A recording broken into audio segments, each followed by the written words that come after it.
বৈষম্য বিরোধী ছাত্র আন্দোলন ও ছাত্র জনতার অভ্যুত্থানকে কেন্দ্র করে সংঘর্ষে মোট ৪৪ জন পুলিশ সদস্য নিহত হয়েছেন।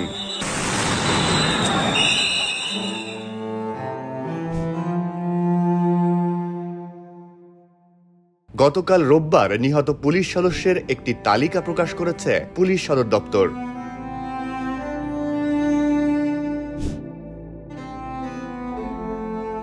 তালিকা থেকে দেখা গেছে গত ২০ জুলাই থেকে ১৪ আগস্টের মধ্যে ৪৪ পুলিশ সদস্য নিহত হয়েছেন। এর মধ্যে ৫ আগস্ট সর্বোচ্চ ২৫ পুলিশ সদস্য নিহত হয়েছেন।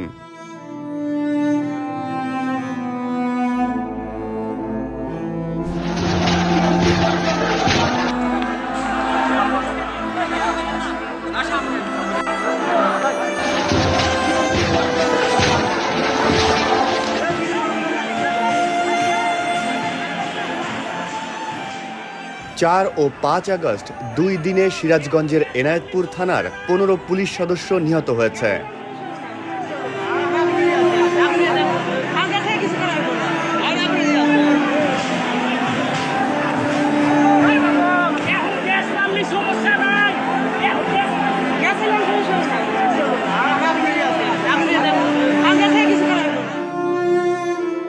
পদমর্যাদা হিসেবে সবচেয়ে বেশি ২১ কনস্টেবল নিহত হয়েছেন। এছাড়া ১১ জন উপপরিদর্শক, ৮ জন সহকারী উপপরিদর্শক, ৩ জন পরিদর্শক ও ১ জন নায়েক নিহত হয়েছেন।